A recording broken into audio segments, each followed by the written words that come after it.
HCN documentary on Wes Schooler, a New Albany icon. In each town there are special memories that we hold dear. Favorite store, favorite hangout, the park where you played a pickup game, and favorite people.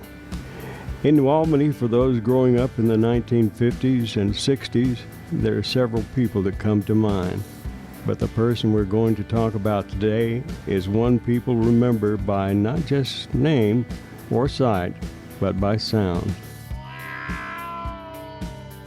Wes Schooler had his own distinct sound, not easily duplicated, but remembered by many. Wes Schooler was born August 7, 1898, to John Schooler Sr. and Maggie Schooler. Wes loved baseball, especially the Little League and high school baseball. He would go to all the games. He would cheer the players and tell the competition, "Don't be mad now," and he would yell. I was a shoeshine boy at Midtown Barber Shop. Wes would come by the shop to see me.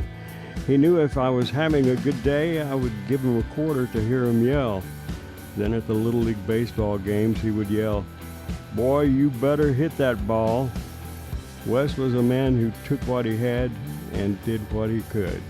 A memory by Mike Forrester.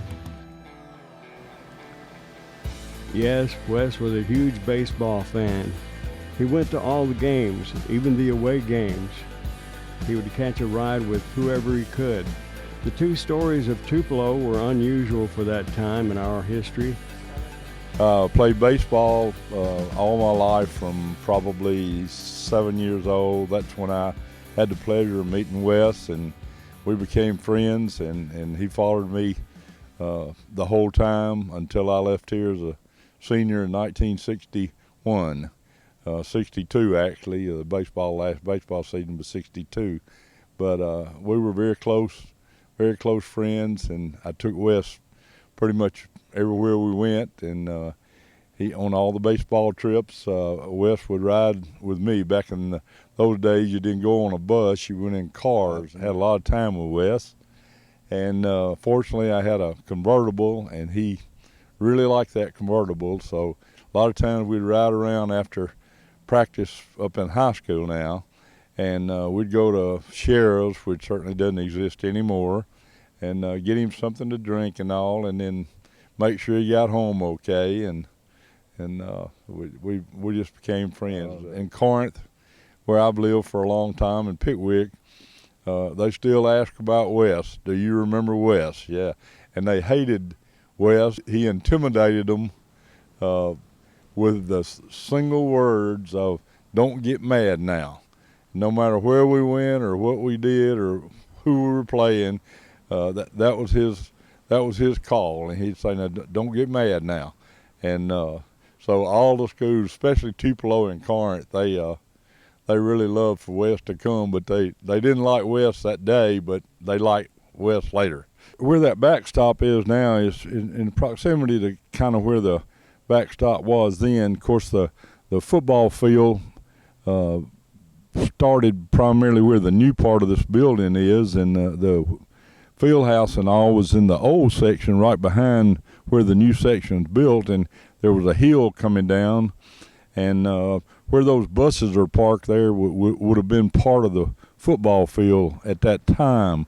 The baseball field had no fences, but it had a shrub that started in that far corner down there by that white house on the next street, and that shrub went all the way across to probably where the new part ends there. If you hit a home run and it went in the shrubs till somebody could dig it out, and by then if you scored, you'd hit a home run, and if you hadn't, then you know they had to find the ball in the shrubs. My mom had a dress shop downtown for over 50 years, and so Wes would be downtown, and he knew exactly when we were going to play and the whole works, and he'd always be there, and became a fan of mine, and I became a fan and friend of his, and not many games were played here that I participated in that Wes wasn't there. One incident that was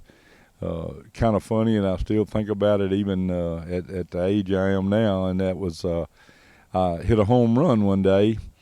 Of course, it went in the shrubs out there in the left center field, and I went around first base, and I knew they weren't going to find it, so I got into my home run trot, and when I went around second base, I guess I wasn't paying any attention, but all of a sudden something knocked me to the ground, and I looked, and it was Wes, and he always sat on the bench with us, and he gotten really excited, and so he took off running with his cane to third base, and he was going to run the bases backwards, and we ran together right past second base, which number one was embarrassing, and number two was probably amusing, and people probably thought we were crazy, but Wes was a baseball fan. I mean, that's what he loved.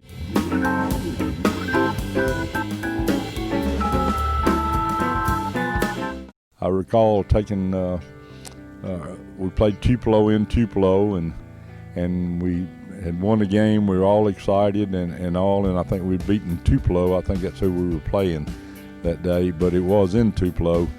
And we went to a restaurant.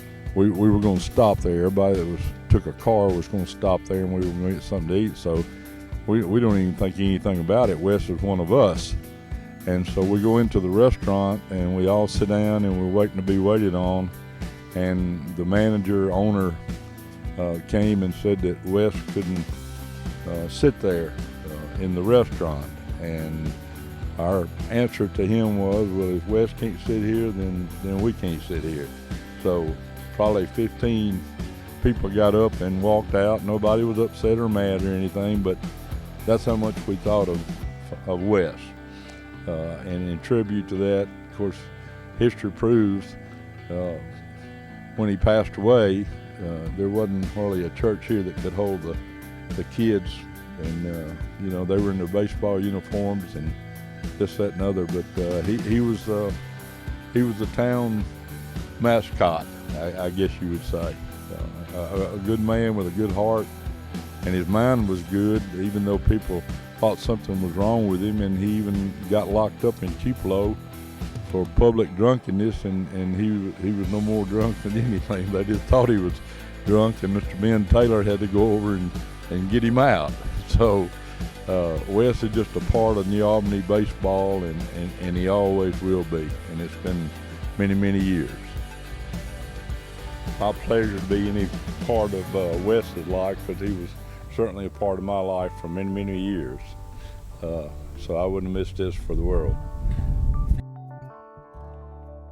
Yes, Wes was a huge baseball fan. He went to all the games, even the away games.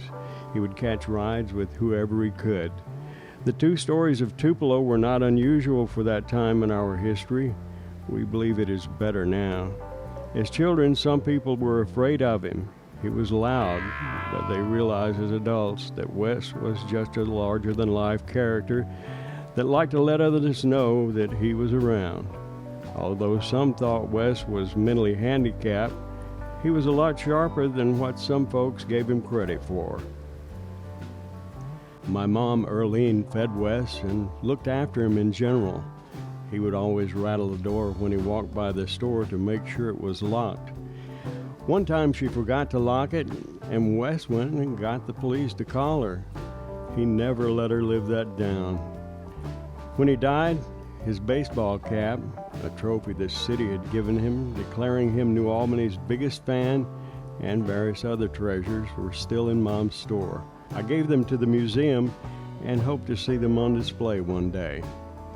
A memory of David Rogers. The best things about Wes won't be verifiable by normal methods. They will be personal recollections. He was such a good guy, and if we kids were paying attention, we'd learn lessons about loyalty, joy, and so many other things from him. A memory of Billy Daniel. When I worked at Riverside Service Station, Wes would come by every day. He knew I played basketball, so that's what he called me. You could hear him yelling, "Basketball!" a block away. A memory by Collins Keenum. Wes left town many times to go to the games with us when I played baseball, and always traveled with the boys in one of our cars to all the little 10 games where we were members. And he was never left behind, and was treated with respect and fed in the same places that we ate in.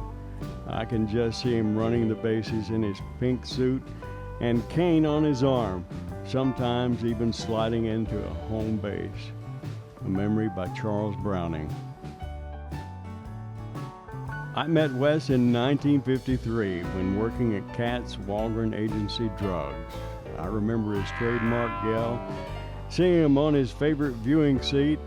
I continued to see him occasionally when I would come back to Union County, but already moved to the Midwest before he passed. He was a New Albany icon, a memory of Billy H. Grubb. An icon. The dictionary has the word as a person who is the object of extreme or uncritical devotion, with related words such as classic, model, non-parallel, to name a few. These seem to fit who Wes Schooler was. He left a large legacy on a group of people over many decades. In a time when skin color mattered to some, it didn't to these boys and girls. They were as big of fans of his as he was of the players and the people who came to the games. Many people have mentioned the plaque that was placed at the baseball field in honor of Wes. Sadly, no one seems to know what happened to it. Some believe that it was left on the fence and was bulldozed along with the fence it hung on. Some say that just maybe someone took it home for safekeeping, and it will appear someday, maybe at the museum where some of the other items of Wes's have a home. There were so many memories that were shared about Wes. Some of them were about when he passed away. Just the baseball program here from 6 years old to 18 years old, it didn't matter to him. It was just New Albany playing baseball. Wes Schooler was a man that loved baseball. New Albany was lucky to have such a supporter of our young people. Even today, people still talk about Wes. What a legacy.